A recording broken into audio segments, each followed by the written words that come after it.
Un combate aéreo es una lucha a muerte entre dos cazas. Dos pájaros de guerra ágiles y rápidos que dan peligrosas vueltas y giros en el aire, arriesgando en cada una sus vidas. Cuando un pesado bombardero se ve envuelto en un combate, generalmente el resultado es una muerte violenta.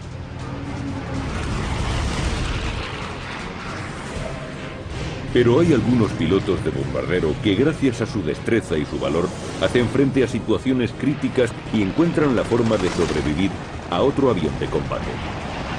Gracias a las más avanzadas técnicas de animación por ordenador, seremos testigos de la heroicidad de los pilotos de un bombardero enfrentándose a los cazas más letales del siglo XX.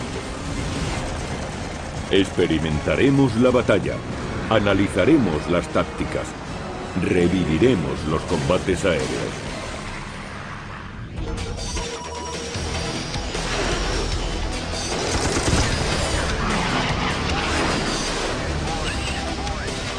Combates aéreos, los mejores de la historia.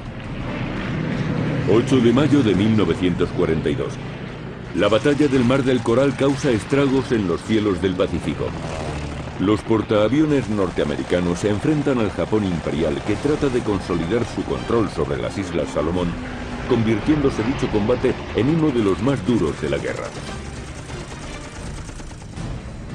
En medio de esta épica batalla, 8 bombarderos SBD Dauntless, procedentes del USS Georgetown, impiden la entrada de bombarderos de torpedo.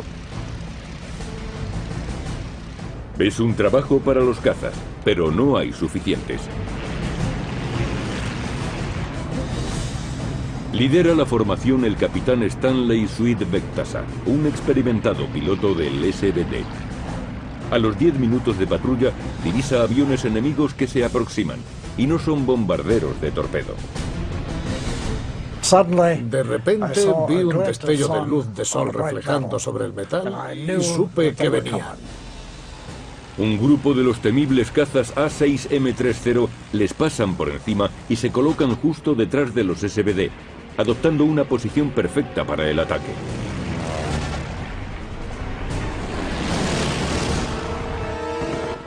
Nueve de ellos se acercaban en un ángulo muy empinado, disparando sus 20 milímetros. Pero yo sabía exactamente lo que tenía que hacer para contrarrestar el ataque inicial. Si los SBD siguen de frente, serán vulnerables a cualquier ataque. Si giran a la derecha, los ágiles Cero se pondrán a su cola. La única solución es girar hacia el ataque y desbaratar la estrategia de los Cero. Vectasa ordena girar a la izquierda. Grité por la radio, ¡girad! Pero nadie giró excepto yo. Los Cero destrozan la formación americana. 4 SBD caen envueltos en llamas durante los primeros minutos del combate.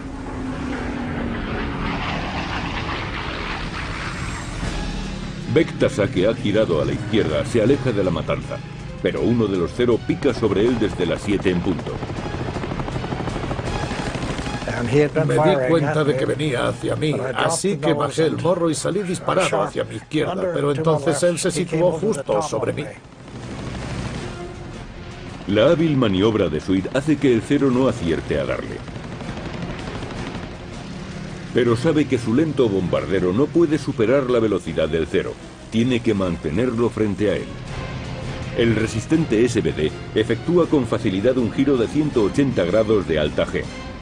Había enderezado el avión y ya venía otra vez de frente y disparando contra mí esa arma tan peligrosa.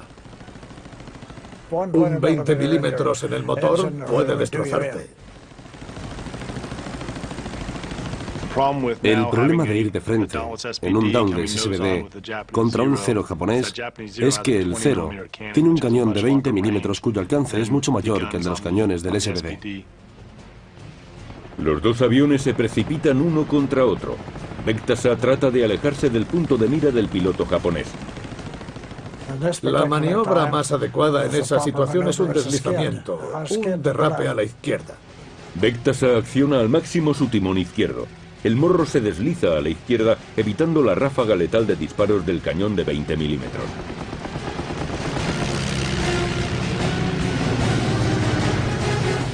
Ambos pilotos ponen en vertical el eje de las alas y vuelven a dirigirse el uno contra el otro. Su velocidad se acerca a los 1100 km por hora.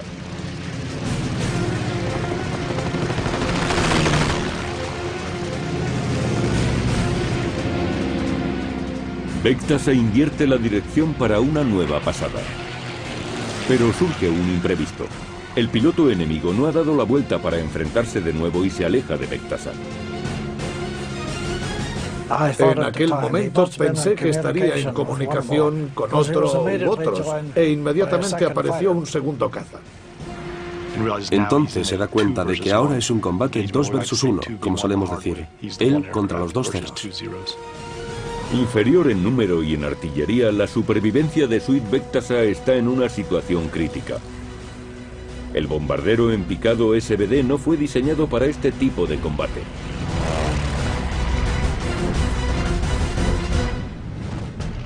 El Douglas SBD Dauntless fue el bombardero en picado más utilizado por la Marina estadounidense.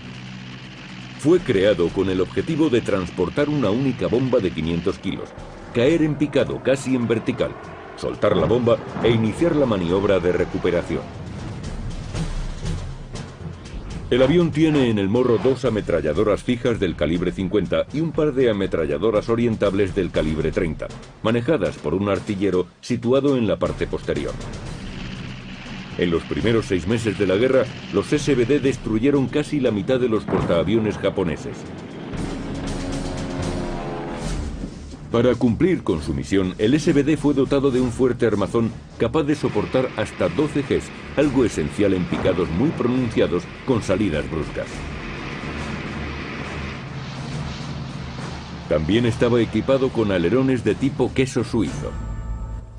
El Dauntless llevaba alerones perforados que permitían un picado a menor velocidad. Eso daba más tiempo y control al piloto para ponerse en línea con el objetivo durante un picado casi vertical. Todas estas características hacían del SBD un excelente bombardero en picado. Pero su propia resistencia hacía de él una presa fácil para los ligeros, veloces y letales A6M30. El Zero había sido diseñado para el combate en el aire. En los primeros meses de la guerra dominaba los cielos. El Zero pesa 1100 kilos menos que el SBD y es 160 kilómetros por hora más rápido. Tiene 2 cañones de 20 milímetros y 2 ametralladoras de 7,7 milímetros. El SBD no tiene cañón y el artillero posterior queda prácticamente neutralizado en maniobras de combate aéreo. Pero una ráfaga bien dirigida del SBD puede causar estragos en el Zero. Si el teniente Vectasa consiguiese maniobrar y mantenerse vivo el tiempo suficiente para colocar una buena ráfaga en el Zero, podría derribarlo. Vectasa prefiere no tener en cuenta que está en desventaja y confía plenamente en su capacidad para derrotar a cualquier piloto en un combate aéreo. Los dos Zero permanecen fuera del alcance de la ametralladora de Vectasa, coordinando su ataque. Después ponen en marcha su estrategia. Uno de los Zero gira hacia él a gran velocidad, disparando sus cañones. Vectasa da un bandazo a la izquierda. Situado frente a él, el segundo Zero inicia una pasada. De pronto vi que uno de ellos venía hacia mí de frente, mientras el otro daba un viraje para ponerse a mi cola. Su estrategia consistía en colocarme en una tijera. Inmediatamente me di cuenta de sus intenciones. Vectasa está aquí. Los Zeros están aquí y aquí. Vuelan al doble de velocidad que Vectasa, tratando de aprovechar su rapidez para mantenerlo acorralado. Tras una pasada de frente, Vectasa trata de contrarrestar esta maniobra, haciendo girar el SBD en un violento viraje invertido de 9 Gs. Va a intentar mantener a los Zero frente a él para poder utilizar las ametralladoras montadas a proa.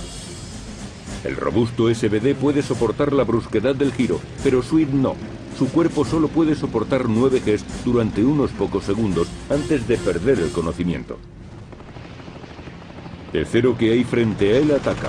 Vectasa tira de la palanca, forzando otra pasada de frente con el segundo Zero.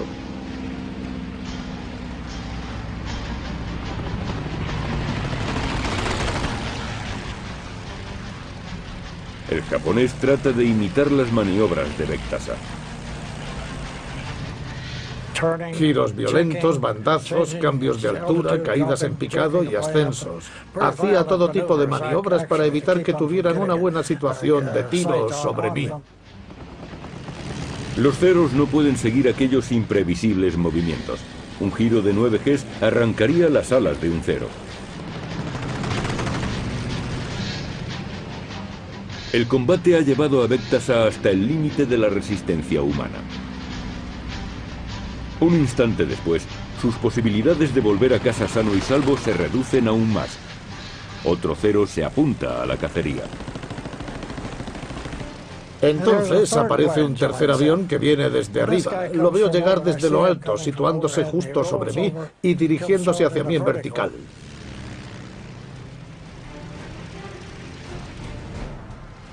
Suid Vectasa está acorralado por todas partes. Su lento SDB nunca podrá superar la increíble velocidad de los cero. Su vida depende de que consiga derribar a sus incansables perseguidores.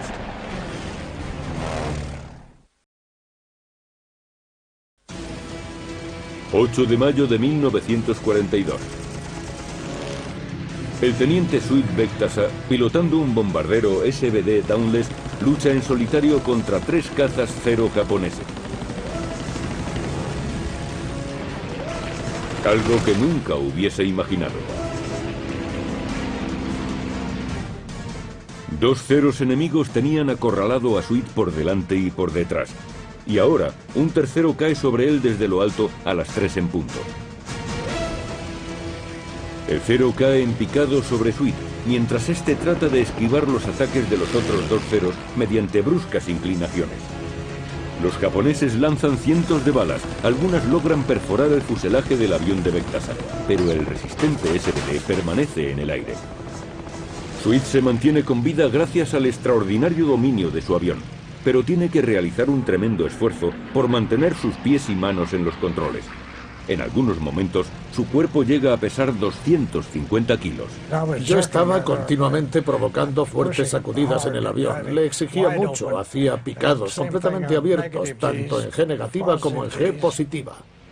Al tratar de esquivar los ataques de los ceros, el teniente Vectasa maneja su aparato con agresividad, que se traduce en una gran fuerza ejercida sobre su cuerpo. Fuerzas G positivas y negativas que le aplastan contra el asiento, le despegan de los cinturones de seguridad, le golpean contra la cabina. Los giros violentos dificultan los ataques del enemigo, pero el artillero que va en el asiento trasero no puede disparar.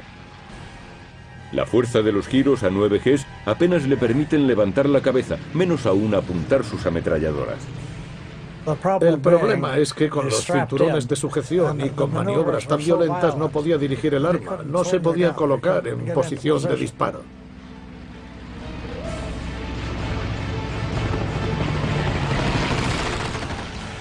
Después de esquivar múltiples ataques, ya solo le queda intentar que los ceros japoneses cometan un error. Suid espera un error en el giro del cero. Después de cada pasada frontal, el piloto enemigo tiene que hacer un giro muy cerrado. Si fuese demasiado abierto, Suid se colocaría a la cola del cero con su propio giro. Las maniobras se suceden mientras Suid busca el momento oportuno para atacar. El combate dura ya 17 angustiosos minutos. En los giros de alta G, el corazón late con fuerza en el pecho, esforzándose por llevar sangre hasta las extremidades. Le duelen los músculos por el cansancio físico del combate. Vectasa tiene que pasar a la ofensiva. Llegó un momento en que al maniobrar se alejó un poco más y yo pude situarme a su cola. Un error fatal. Vectasa se abalanza sobre él. Vi que tenía un buen blanco sobre él.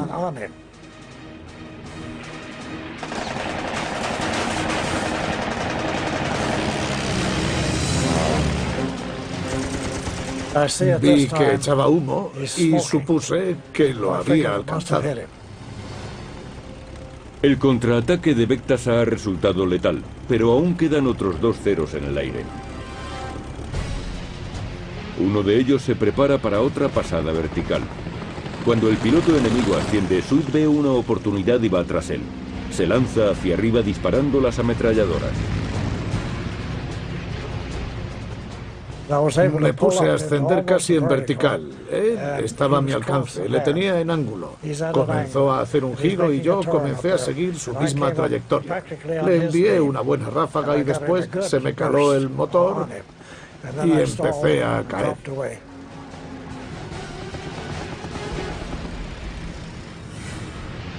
Vectasa se recupera de la pérdida de sustentación. El Zero cae envuelto en llamas, pero en su caída hacia el mar casi impacta con el SBD.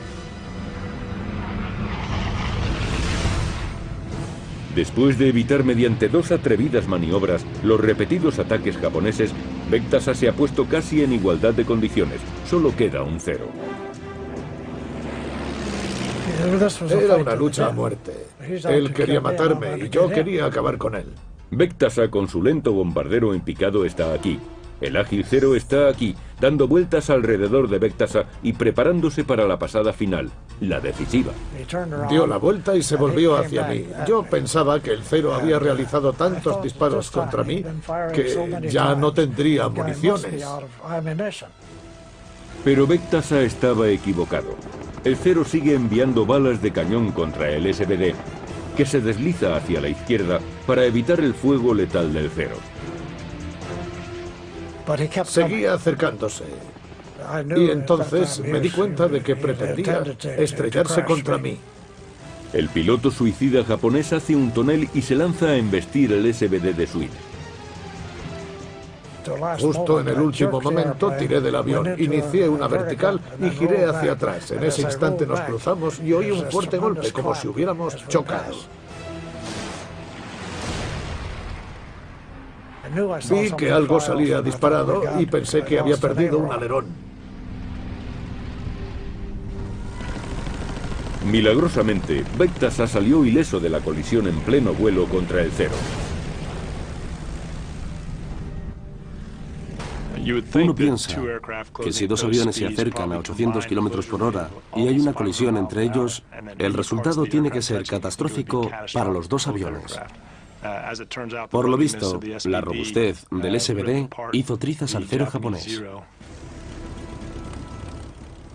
Di la vuelta para ir tras él y vi que estaba saliendo humo de la máquina. Entonces se sumergió en una nube como a unos 300 metros más abajo y desapareció. Era el fin del combate. Tras derribar 3 Zeros con un único bombardero en picado, Sweet Vectasa aterriza como un héroe en el Yorktown. Y recibe la Cruz de la Marina por sus acciones de guerra. En nuestra jerga solemos decir que nos apoyamos sobre la espalda de gigantes, y no cabe duda de que el teniente Vectasa es uno de esos gigantes por la hazaña que realizó aquel día. Una vez demostrado su talento como piloto de combate, Sweet Vectasa pasa de los bombarderos a los cazas, pilotando un F-4F Wildcat, con base en el USS Enterprise. En octubre de 1942, vuelve a hacer historia al derribar 7 aviones japoneses en un solo día.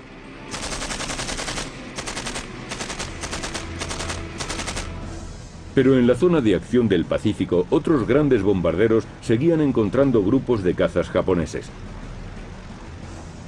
Apenas un año después del famoso vuelo de Vectasa en el SBD, un solitario B-17, la Fortaleza Volante, se enfrenta nada menos que a 17 furiosos atacantes.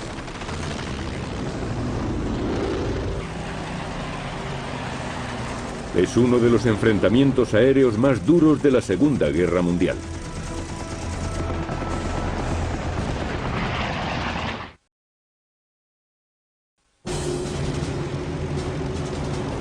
El 16 de junio de 1943, una Fortaleza Volante B-17 surca el cielo de Bougainville en las Islas Salomón. El cuatrimotor, un bombardero conocido como el Viejo 666, está completamente solo, fuera de la zona de los cazas de escolta. Pronto el bombardero se verá inmerso en uno de los combates aéreos más terribles de la guerra. El piloto Jay Zimmer y su tripulación tienen la misión de fotografiar con detalles Bougainville y la cercana isla de Buka para confeccionar los mapas de la invasión aliada. Los 9 hombres de la tripulación se han ofrecido voluntarios para esta misión sumamente arriesgada. El B-17 entra en el espacio aéreo enemigo sobre la isla de Buka. Los japoneses hacen despegar de forma inmediata 17 cazas para el ataque. El piloto Jay Zimmer recuerda aquel momento en esta entrevista de archivo. I should have just spoke out and headed for home, and the hell with the mapping. But having been in the infantry and knowing that they're scheduled to go in November 1st on a landing, the importance of doing the mapping hit me. Sabían que si continuaban con la misión hasta el final, los ceros les iban a alcanzar. Estoy seguro de que Zimmer lo sabía. Valientemente, Jay Zimmer mantiene el rumbo, comprometiéndose a finalizar una misión considerada suicida. A medida que se acercan los ceros, la tensión en cabina aumenta.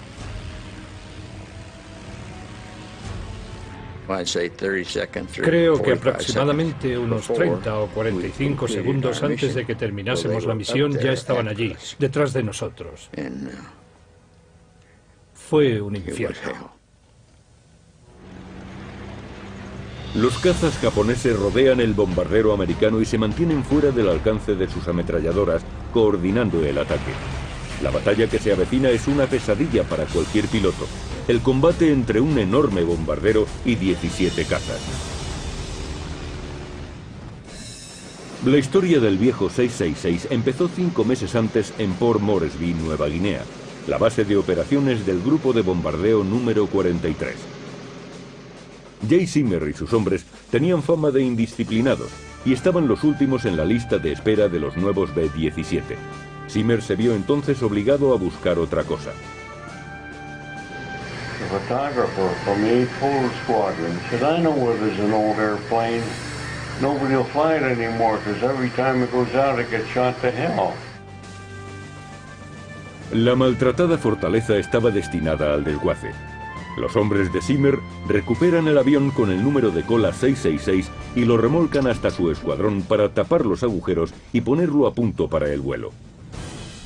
Un B-17E estándar es un cuatrimotor que ha sido diseñado para transportar 3.600 kilos de bombas.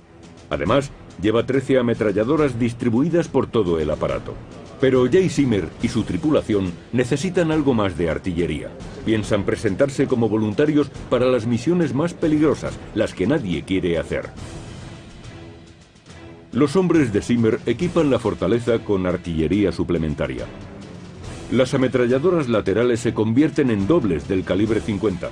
Instalan otra más del 50 bajo el morro, para el que se encarga de lanzar las bombas, y se instala otro cañón más para ser utilizado por Jay Zimmer. En total el viejo 666 está cargado con 19 ametralladoras, 6 más que un B-17 estándar. Es el bombardero con más artillería del Pacífico. Ahora, con todo en contra, se enfrenta a 17 cazas japoneses. Sin duda, los hombres de Zimmer necesitarán todos los cañones extra. 3 ceros salen de la formación y lanzan un ataque. Toman posiciones a las 10, las 12 y las 2 en punto. Tratan de dividir el fuego defensivo del bombardero, pero la proa del viejo 666 está repleta de artillería. Cuando atacan los Zero, lo hacen en vuelo invertido para poder apartarse con rapidez. Jay Zimmer dispara el cañón delantero contra el atacante que tiene frente a él. Las balas penetran en el Zero, haciendo que se incendie el combustible y que el avión se desplome. Por debajo del cañón fijo del piloto, el bombardero Joe Sarnowski dispara contra otro atacante. Con una ráfaga larga, consigue que otro aparato caiga en barrena a tierra.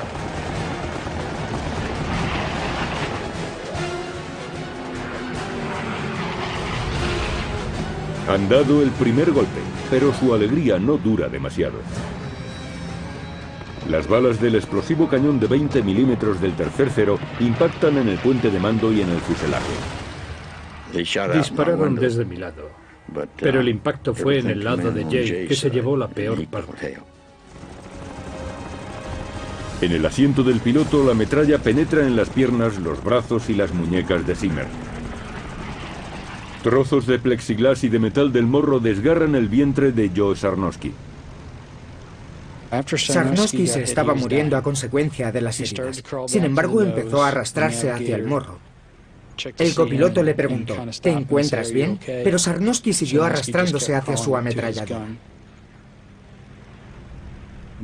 En aquellos momentos había muchos otros cazas japoneses que se preparaban para el ataque definitivo y a los que no se podía perder de vista. Otra tanda de cazas japoneses se lanza contra el bombardero. Esta vez, un bimotor japonés KI-46 Dyna se alinea a las 12 en punto para hacer una pasada de frente. Es un avión ligeramente armado, destinado a misiones de reconocimiento, no el combate aéreo. Joe Sarnowski, con las manos cubiertas de sangre, presiona por última vez el gatillo de su ametralladora. Sarnowski lo vio. Lo derribó. Y poco después murió sobre su ametralladora. La tripulación sigue defendiéndose de los ceros que vuelan a su alrededor. En la cabina, la sangre brota de las muñecas destrozadas de Jay Zimmer y empapa los controles. No obstante, él trata de permanecer consciente. Los controles del timón del B-17 no funcionan. Los dispositivos hidráulicos están dañados, las ametralladoras que hacen fuego de frente están inutilizadas y el sistema de oxígeno averiado. A la altura que se encuentran, nada menos que a 7.500 metros, el aire no tiene oxígeno suficiente para poder respirar. Zimmer hace una maniobra desesperada. I rolled the airplane over and stuck the nose straight down. I figured, well, we better get the hell out of here.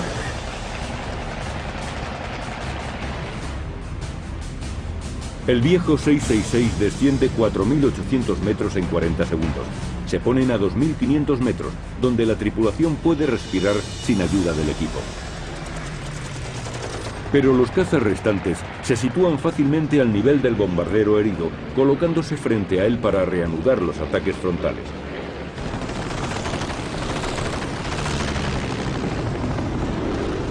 Zimmer sabe que para salvarse mientras va rumbo a casa, tiene que mantenerse lo más alejado posible del enemigo. Realiza una maniobra defensiva de rumbo cambiante. En el momento de encarar el ataque, Zimmer realiza inclinaciones bruscas a derecha e izquierda, de forma que los pilotos de los ceros no tienen más que un instante para disparar. Mientras que la mayoría de los combates aéreos no duran más de un minuto, Jay Zimmer y el viejo 666 soportaron oleadas de ataques de los japoneses durante 45 terribles minutos. Zimmer está herido en brazos y piernas, pero de algún modo reúne las fuerzas necesarias para sujetar los controles y manejar el pesado B-17. No sé cómo, pero lo hizo. Tras consumir casi todo el combustible en el combate, los japoneses deciden volver a su base a repostar. Se apartan y rompen el cerco a la fortaleza volante. Solo cuando la tripulación está a salvo, Zimmer cede el control del bombardero. El viejo 666 llega renqueante a la base amiga de Dobadura, en Nueva Guinea. En un bombardero B-17, Zimmer y sus hombres se han enfrentado a 17 cazas enemigos y han llevado a cabo con éxito su misión fotográfica.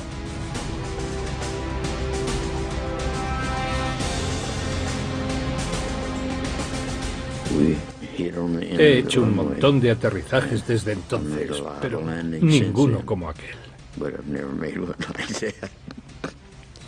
Fue impecable. El equipo médico y la tripulación de tierra corren hacia el avión. El bombardero Joe Sarnowski ha muerto y suponen que el piloto Jay Zimmer también. Les dijimos que sacaran primero a Jay, Pero alguien allí dijo que había muerto.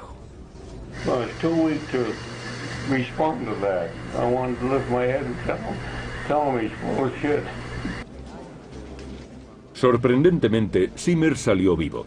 187 impactos de ametralladora y 5 balas de cañón habían destrozado el viejo 666. 6 de los 9 hombres de la tripulación resultaron heridos. Zimmer fue condecorado con la Medalla de Honor por su perseverancia ante una situación crítica. Por volver a empuñar su ametralladora estando herido de muerte, Joe Sarnoski también fue condecorado con la Medalla de Honor a título póstumo. Los otros 7 hombres recibieron la Medalla de Servicios Distinguidos. De las misiones realizadas durante la Segunda Guerra Mundial, esta fue la tripulación estadounidense más condecorada.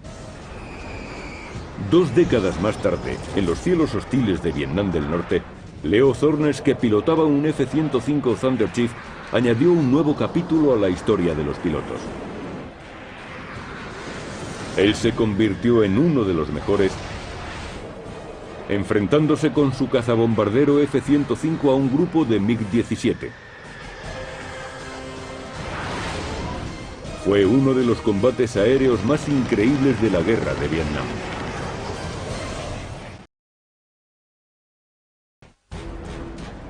...19 de abril de 1967... el mayor Leo Thornes pilota su F-105 Thunder Chief, cuyo código de llamada es Cadillac Lead. Tras él se encuentra el oficial de guerra electrónica Capitán Harold Johnson. Quienes vuelan en el lento cazabombardero no están destinados a entrar en combate, pero ellos se verán obligados a hacerlo. A su ala está Cadillac 2, tripulado por Tom Madison y Tom Sterling en el asiento de atrás. Se los conoce como misión Wild Whistle. La misión de los F-105 es encontrar misiles tierra-aire y destruirlos. Los Cadillac penetran en Vietnam del Norte y a los pocos minutos divisan la estela de un misil en la distancia.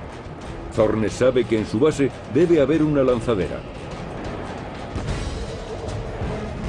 Se inclina para preparar su ataque separándose de Cadillac 2 con el objetivo de dividir el fuego antiaéreo. A los pocos segundos, cuando Tom Madison iba a empezar a bajar, llamó diciendo: "Me han dado". Cadillac 2 es alcanzado por fuego antiaéreo. A los 2 minutos oí un localizador y después otro. Aquello quería decir que los dos estaban fuera del avión y que sus paracaídas se habían desplegado. No era algo bueno porque estaban cayendo en territorio enemigo. En menos de 1 minuto, Thornes tiene a la vista los paracaídas de sus compañeros, pero no es el único en verlo. Dije: "Harry, tenemos MiGs a la 1 y a la 1:30. Los tenía perfectamente a tiro mientras caían en paracaídas. Aquello no era justo. Así que según se iban acercando, yo conecté el quemador e inicié una persecución tras él. Cuando Thornes presiona el dispositivo de postcombustión, se inyecta fuel crudo directamente en el tubo de escape, y el F-105 recibe un fuerte impulso hacia adelante. Ahora vuela a 1000 kilómetros por hora y comienza a aproximarse al MiG. Los 2 aviadores americanos van cayendo indefensos hacia el suelo. Me fui acercando cada vez más. Iba casi siguiendo su estela y mi avión acabó junto a su ala izquierda, muy próximo a él. Estaba a unos 200 metros. Entonces empuñé mi Gatling de 20 milímetros y empecé a escuchar su estrepitoso sonido. No hace el mismo ruido que una ametralladora, sino que es más parecido al silbido de una sierra.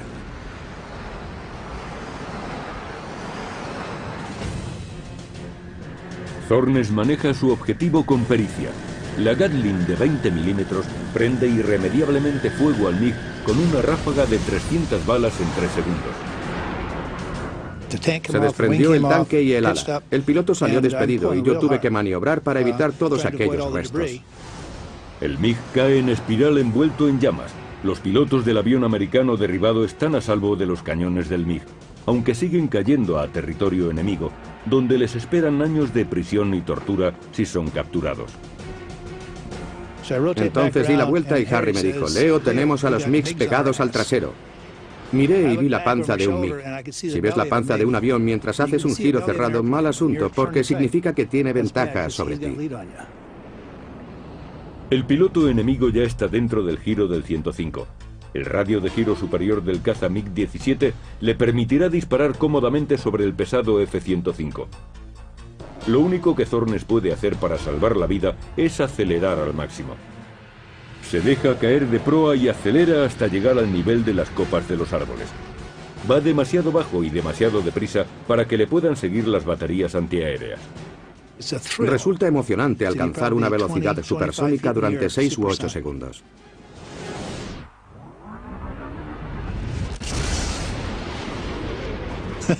Lo sientes. Con una ventaja en la velocidad de 560 km por hora, el F-105 escapa fácilmente del campo de tiro del MiG-17.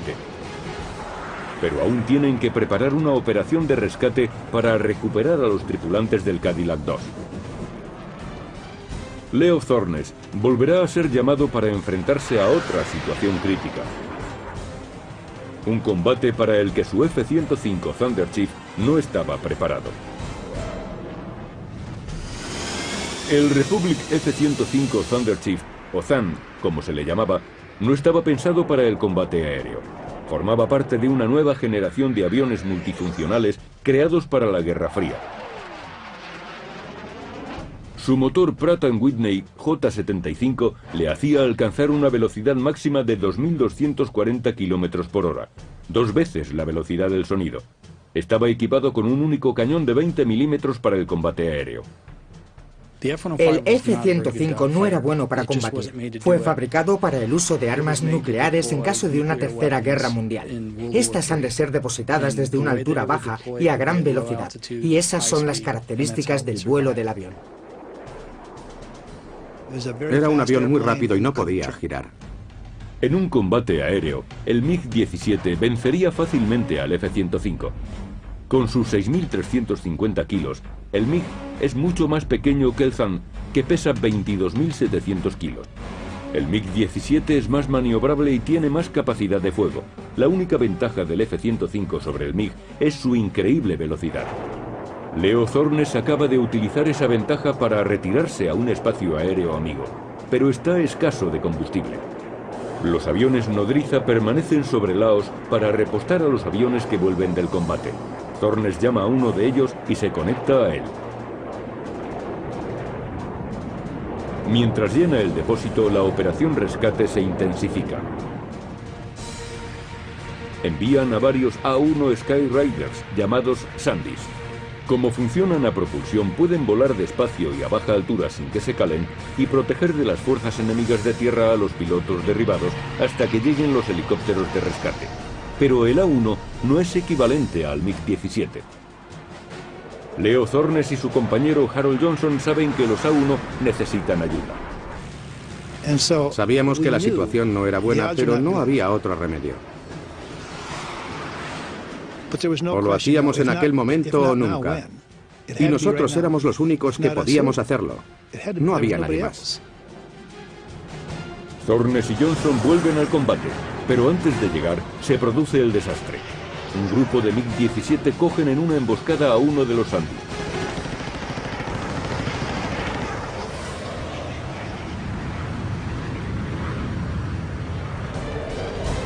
Cadillac League se acerca para salvar al Sandy solitario. Thornes está en inferioridad numérica, escaso de municiones y con un avión mal equipado para el combate.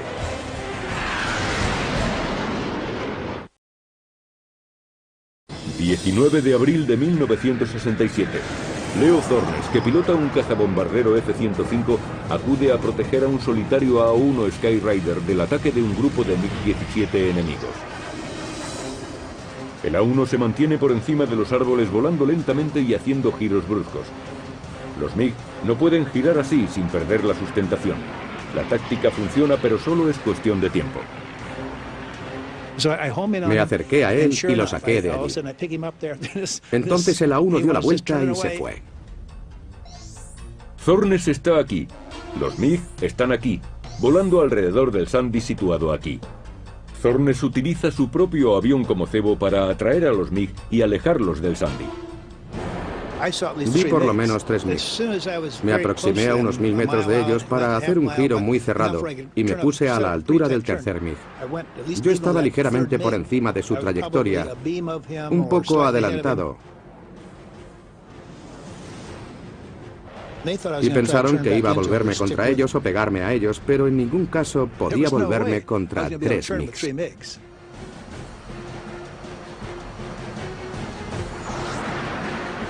Tan pronto como conseguí llamar su atención, giramos hacia atrás y nos fuimos de allí.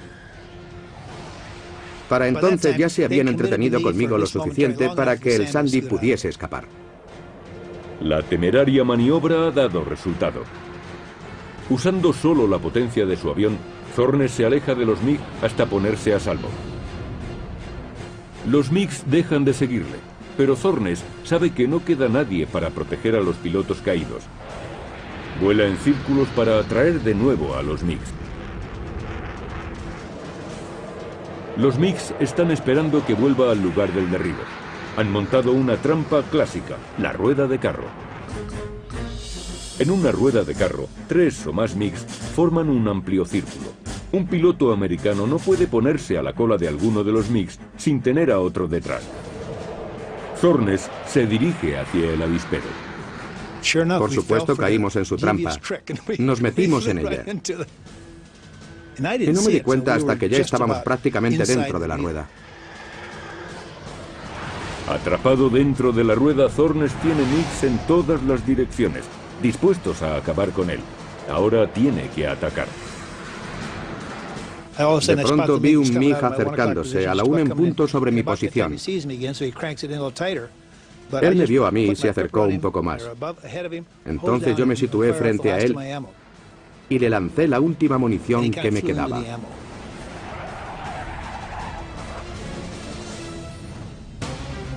Thornes se ha abierto una brecha en la rueda de carro, pero su avión ha perdido mucho combustible debido a la gran velocidad a la que se desarrolla el combate. Tiene que volver a repostar. Gracias una vez más a la velocidad supersónica de su F-105, acelera y se aleja en busca de combustible. Los esfuerzos por efectuar el rescate han sido inútiles y los pilotos caídos son capturados. De pronto oigo un mensaje por radio que dice: Leo, me quedan 270 kilos de fuel. ¿Puedes ayudarme? Un compañero que pilota a otro zorro salvaje F-105 está en una situación desesperada, casi sin combustible y perdido en cielo enemigo. En un momento heroico, Thornes y Johnson ignoran que ellos mismos necesitan combustible y dirigen el avión nodriza hacia el piloto perdido. Llamé al avión cisterna y le dije: Cisterna 2, Green 4 tiene 6 minutos de fuel, tiene 6 minutos para llenar su depósito, si no, lo perderemos. Ahora Thornes sabe que no tiene combustible suficiente para llegar a una base amiga. Hace una apuesta arriesgada, asciende a 10.000 metros y pone rumbo a Udor, una base aérea a 120 kilómetros de distancia. Thornes enciende el motor solo de vez en cuando, haciendo planear el avión. Marcamos 450 kilómetros por hora. Es la mejor velocidad para planear. Nos dijimos, si conseguimos pasar el Mekong con una altura suficiente para saltar sin riesgo, estaremos salvados. Así que fuimos perdiendo altura rápidamente. Y no solo hicimos los 120 kilómetros hasta el Mekong, sino también los 13 kilómetros hasta el Udorn. Y cuando estábamos a punto de tocar tierra, el motor se detuvo. Harry hizo un buen comentario, dijo: Leo, ha sido un día de trabajo completo. 11 días después, Thornes y Johnson son derribados en su misión número 93. Pasarán 6 penosos años en cautividad.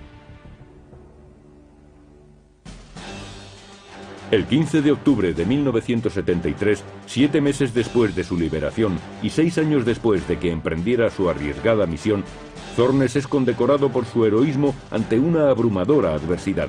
Recibe la Medalla de Honor en una ceremonia en la Casa Blanca. Pienso que el que haya recibido la Medalla de Honor debe llevarla por aquellos que no pueden hacerlo. El ejemplo de valentía y autoconfianza de Thornes es su legado para los actuales pilotos de guerra. Los avances en tecnología de guerra, como la llamada tecnología stealth, hacen cada vez más fácil que los bombarderos puedan adentrarse solos en territorio enemigo. Pero también existen nuevos peligros. Los bombarderos pueden afrontar situaciones críticas en combates para los que no han sido fabricados.